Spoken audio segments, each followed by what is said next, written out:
Afternoon, everyone. I hope you're doing well.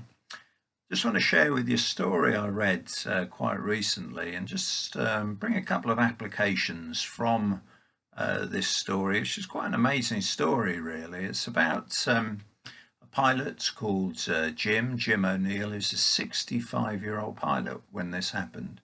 And he was flying between Glasgow and Colchester on his own. And during mid-flight, he had a stroke and he lost his eyesight as the result of the stroke. And he later said, suddenly I couldn't see the dials in front of me. It was just a blur.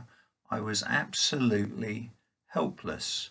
And so he then put up a Mayday alert and he was joined by an RAF wing commander called Paul Gerard, who joined him up there and flew to him and started speaking to the stricken pilot.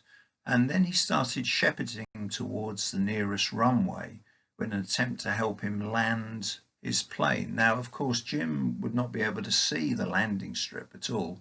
He would have to put his trust absolutely in the wing commander, and he would have to land by faith and not by sight.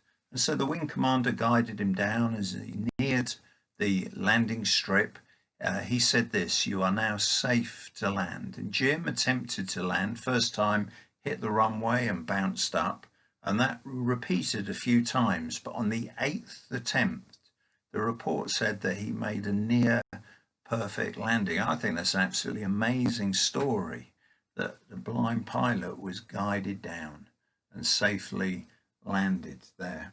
And of course, the Bible tells us that Jesus is the one who guides us. He's the one who protects us. He's our shepherd. He's the one who shepherds us and leads us forward. He's the one who lights our path. And maybe through times where we cannot see what the future holds, or whether maybe the future is obscured in some way or just unclear, at those times, Jesus promises to lead us and to guide us. During times of difficulty, he does the same. Now, maybe it wasn't a stroke that struck you. Maybe it was a tragedy.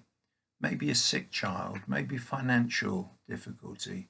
Maybe a divorce. Maybe some sort of trial that you're facing right now. Well, let me just encourage you to turn to Jesus, to fix your eyes on Jesus, to focus on him and not what you're going through. Allow him to guide you. Allow him to protect you. Allow him to light the path in front of you. During this uncertain season, we should all do that. Not maybe look at the problems, not maybe look at everything that's out there, but just trust Jesus. Focus on Jesus to do the same, to guide us through this season to the other side. Jesus said, in this world you will have trouble, but to take heart, for I have overcome the world. He's with us in this season. He's here to guide us through this season into the next and into the one beyond that. So let us keep our eyes fixed on Jesus, the author and perfecter of our faith. Let our focus be there. Let our trust be there. Let our faith be there. And he not only just promises to guide us, he promises is that as he guides us, we will enjoy a fullness of life, an abundant life that transcends death into eternity. And that's a wonderful promise. And so through this season and the next season and the season after, we can enjoy that abundant life. We can enjoy the Lord's protection. We can enjoy him guiding us and lighting our path.